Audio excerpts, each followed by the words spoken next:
Hello everyone, welcome back to my channel. जैसा कि आज का हमारा नया टॉपिक है इन्वेस्टमेंट फंक्शन। आज हम जानेंगे इन्वेस्टमेंट फंक्शन में क्या आपको पढ़ना होता है, इन्वेस्टमेंट फंक्शन होता क्या है, इन्वेस्टमेंट क्या होता है। सो बेहतर सी वीडियो होने वाली है। आप लोग कॉपी और पेन लेकर के बैठिए, बढ़िया से नोट बनाइएगा। देखते हैं फटाफट क्या है। So let's begin.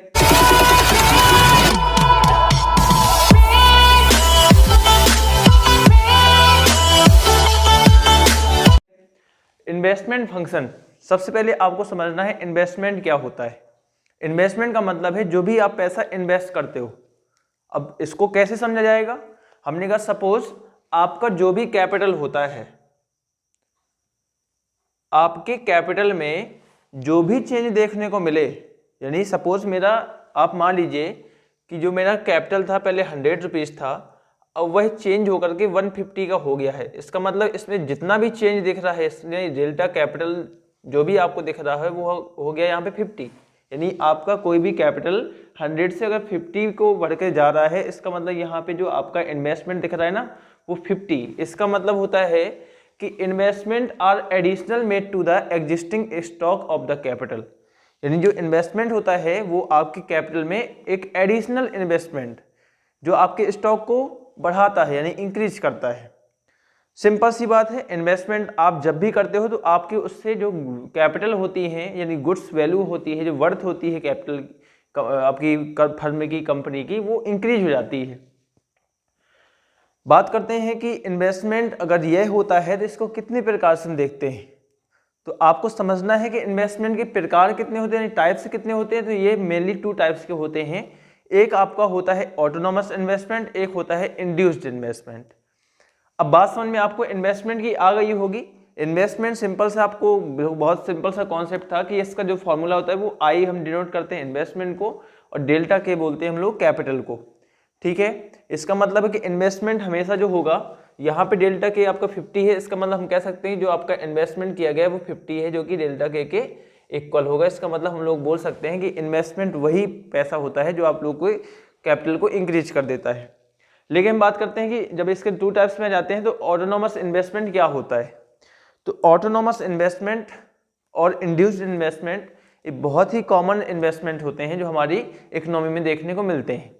जैसा कि हम देखते हैं कि कुछ ऐसे इन्वेस्टमेंट होते हैं जो नॉर्मली पब्लिक के द्वारा नहीं किए जाते, नहीं हम लोग प्राइवेट सेक्टर के द्वारा नहीं किए जाते, ये मेनली गवर्नमेंट करती है और वह प्रॉफिट के मोटिव से नहीं किया जाता। जैसे मान लेते हैं, क्या लिखा हुआ उसमें, ऑटोनोमस इन्वेस्टमेंट कह रहा है expenditure on capital goods with in independent of the level of income.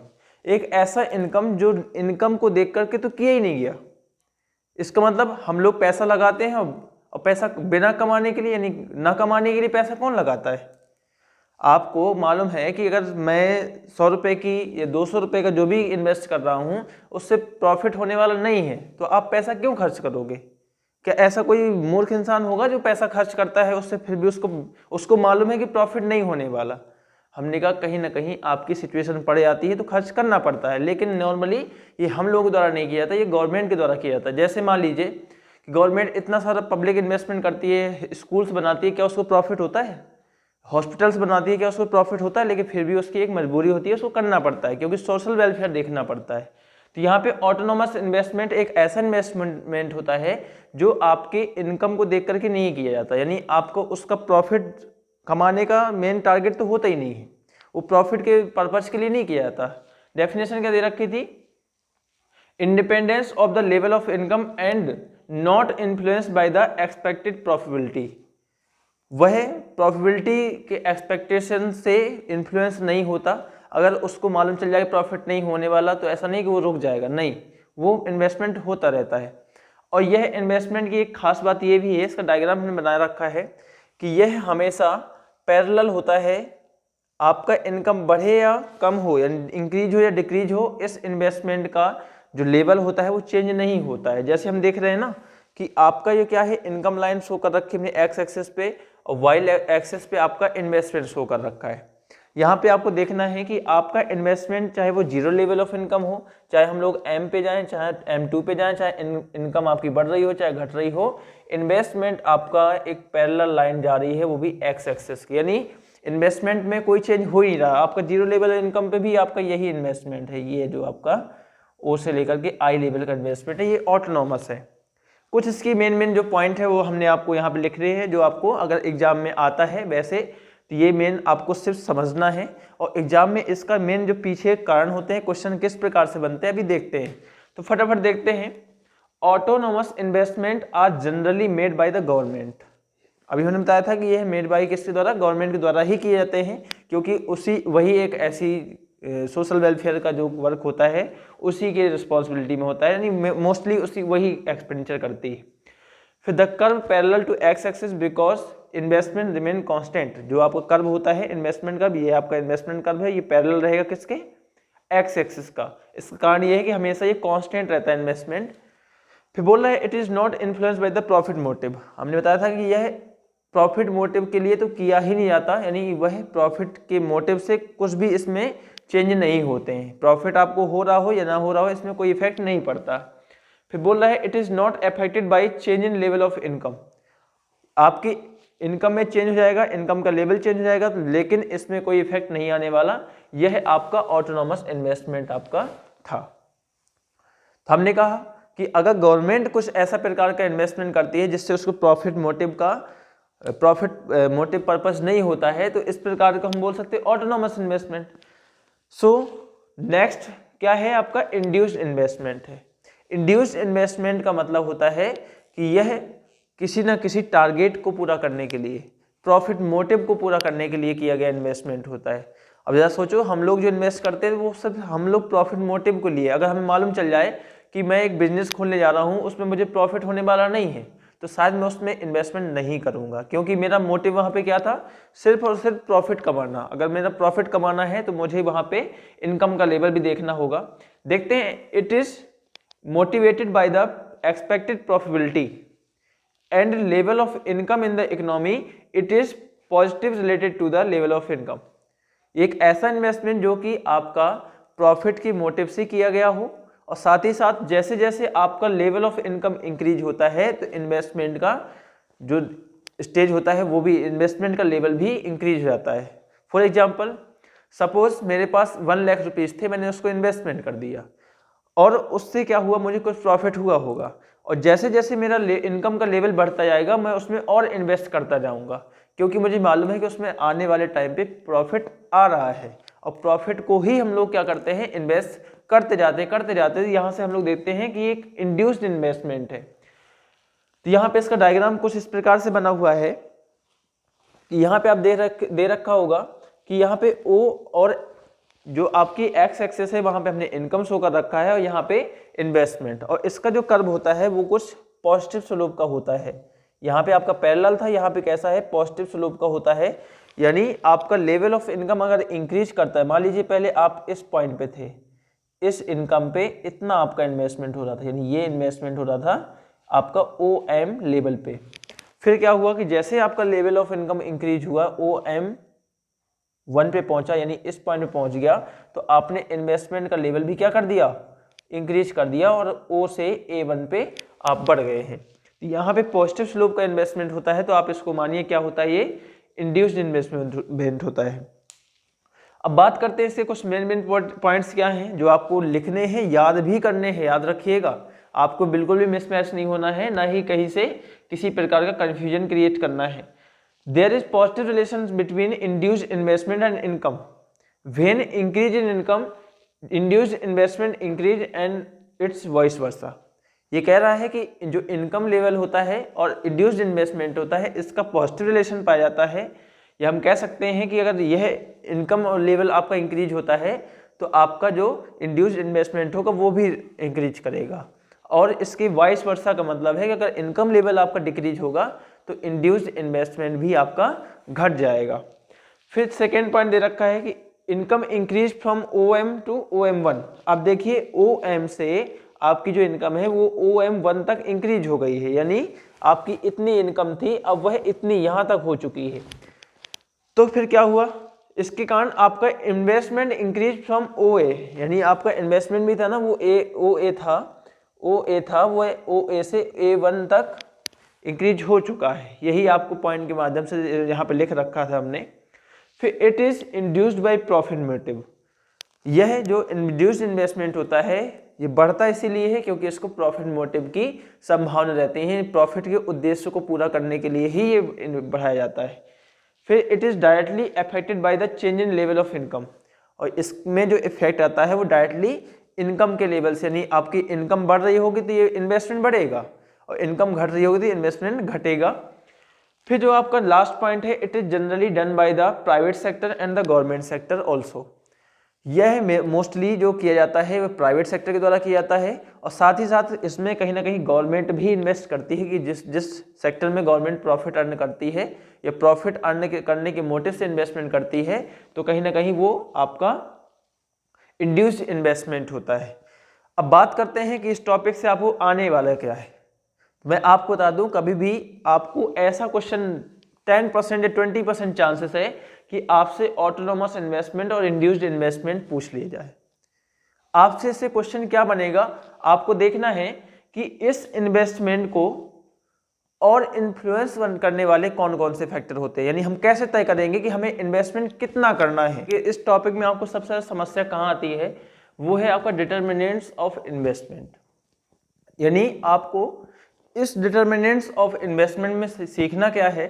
इसमें सीखना यह है कि इन्वेस्टमेंट जैसे आपने दो टाइप्स के पढ़ लिए कि एक होता है इंड्यूस्ड इन्वेस्टमेंट और एक होता है ऑटोनोमस इन्वेस्टमेंट, लेकिन अब इन इन्वेस्टमेंट को आप कैसे जानोगे कि इन्वेस्टमेंट बढ़ेगा या घटेगा, यानी इन्वेस्टमेंट को डिटरमाइन कैसे किया जाए, यानी आपकी इकोनॉमी में इन्वेस्टमेंट बढ़ना चाहिए या घटना चाहिए। इन चीज़ों को डिटरमाइन करने के लिए आपको दो चीज़ों को समझना होगा, और यह एक मेन इंपॉर्टेंट टॉपिक है जो इस टॉपिक से बहुत सारे क्वेश्चंस जो है सैंपल पेपर में दिखते हैं या प्रीवियस ईयर क्वेश्चन पेपर, यानी मेरा कहने का मतलब ये है कि यह एक बहुत इंपॉर्टेंट टॉपिक है और आप लोग इस टॉपिक को कैसे भी पढ़ के जाएं, आप इस टॉपिक को छोड़ कर मत जाएं। आप इसको गारंटी कर लीजिए कि बस पढ़ना है, पढ़ना क्या है, मजा तो यहीं पे आनी है।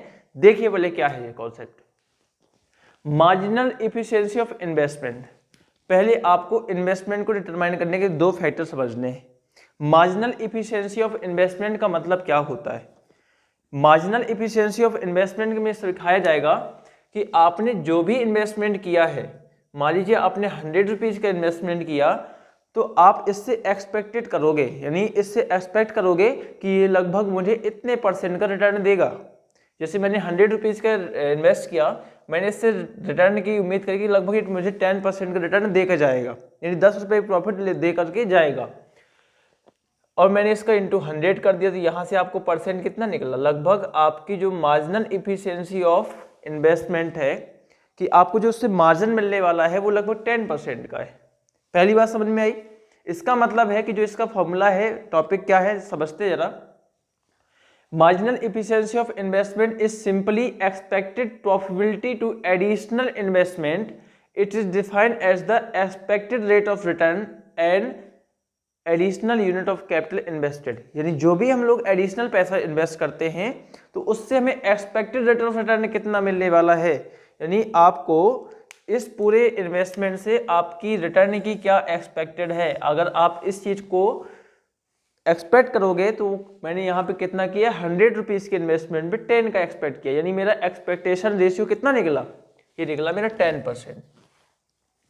यानी इसको यहाँ पे जो एक फॉर्मूला भी दे रखा है, प्रोस्पेक्टिव यील्ड्स का मतलब क्या होता है, इसका मतलब है कि जो लोग हम लोग उससे प्रोस्पेक्शन रखते हैं, यानी उससे हमें जो आशा रहती है। यहाँ दे रखा है प्रोस्पेक्टिव यील्ड्स का मतलब it's refers to the net return from the capital assets, जो उस भी कैपिटल एसेट्स से हमें नेट रिटर्न मिलने की उम्मीद है कि हम लोग अनुमान लगाते हैं, गैस करते हैं कि लगभग इस इन्वेस्टमेंट से हमें इतने रुपए का या इतने % का इन्वेस्टमेंट रिटर्न मिलने वाला है। ये सप्लाई प्राइस क्या होती है जो नीचे रखते हैं, मैंने कहा ये कॉस्ट ऑफ द एसेट्स होती है जो हम लोग एडिशनल इन्वेस्टमेंट करते हैं, यानी it's refers to the net return it's refers to the money cost of producing new capital assets. जो भी आपने न्यू कैपिटल एसेट्स को लगाया है उसकी जो वैल्यू होती है उसको आप लोग बोलते हो मनी सप्लाई प्राइस, और यहाँ पे इंटू 100 लगा करके आप वहाँ से क्या निकाल लेते हो, मार्जिनल एफिशिएंसी ऑफ इन्वेस्टमेंट का फॉर्मूला निकाल लेते हो। अब जैसा कि इस फॉर्मूले से हमने क्या पढ़ा कि हमने 100 रुपीज़ का इन्वेस्टमेंट किया था एडिशनल वाला, तो यहाँ से आपको मार्जिनल एफिशिएंसी आपने लेट कर लिया। अब दूसरा पॉइंट, आपको इससे अकेले काम नहीं चलने वाला, ये आपको नहीं बताएगा कि कैसे, लेकिन इसका कंपेरिजन होना चाहिए। अब कंपेरिजन कैसा? दूसरा आपको ध्यान देना है रेट ऑफ इंटरेस्ट।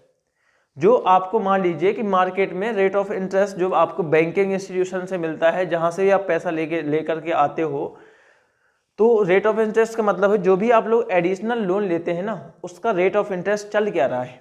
मैंने कहा ये लगभग आपका 7% या 10% चल रहा है। आप मान लीजिए कि आपको एक बार मानेंगे 7%, ठीक है। यानी आप सोचिए कि अगर आपने यही 100 रुपये अगर किसी से उधार लिए होते, कर्ज पे लिए होते, लोन लिया होता, तो आपको इसमें 7 रुपीज़ का क्या देना पड़ता? रेट ऑफ इंटरेस्ट देना पड़ता। अब इन दो चीज़ों को आपको कंपेयर करना है।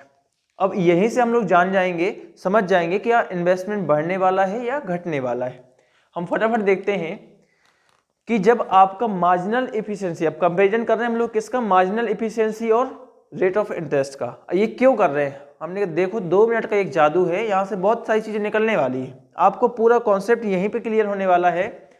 जैसे हमने कंपेरिजन किया, हमने कहा मार्जिनल एफिशिएंसी ऑफ इन्वेस्टमेंट आपका ज़्यादा होगा अगर रेट ऑफ इंटरेस्ट से। सपोज यहाँ पे देखिए आपको मार्जिनल एफिशिएंसी 10% मिल रहा था। अब जो भी ये 100 रुपीज़ आप लेकर आए थे, उधार लेके आए थे, उस पर आपको 7% टैक्स देना पड़ा। इसका मतलब है कि आपको ये जो पैसा है 7 रुपीज़ देने पड़े होंगे extra.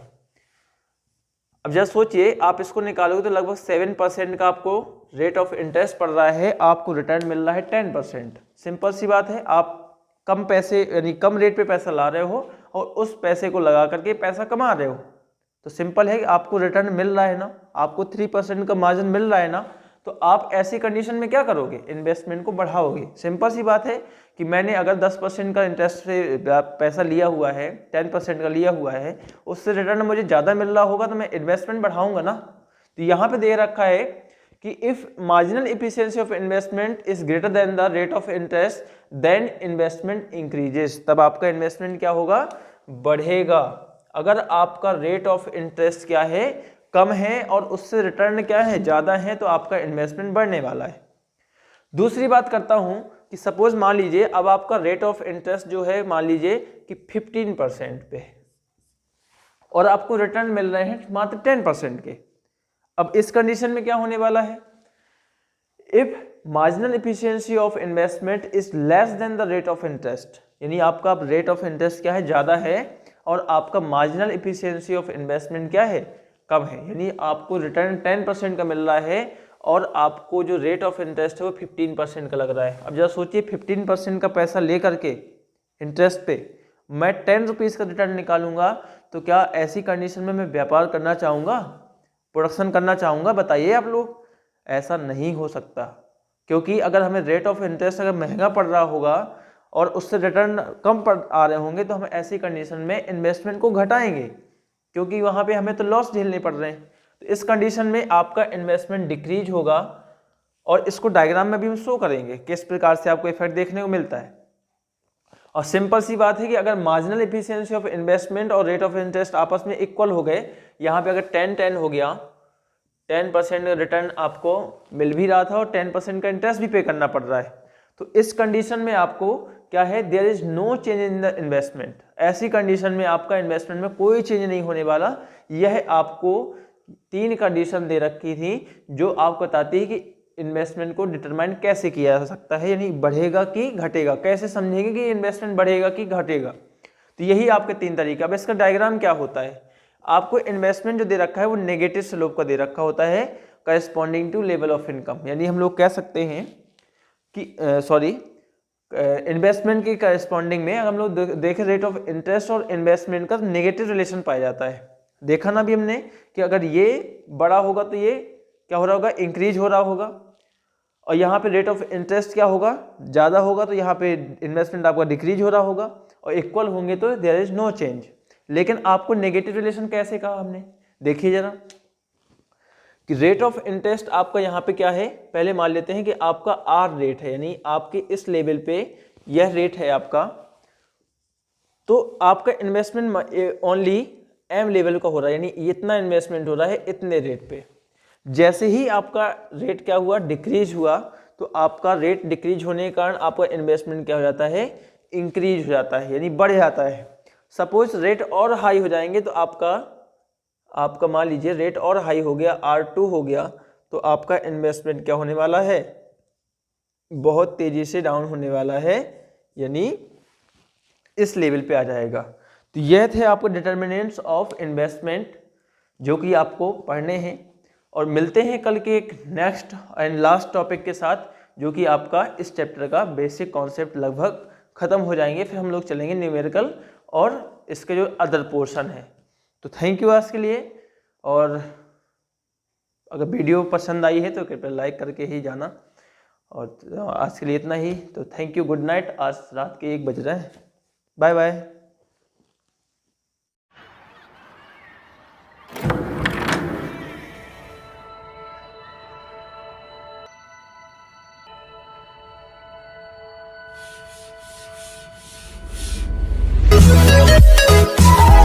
We'll be right back.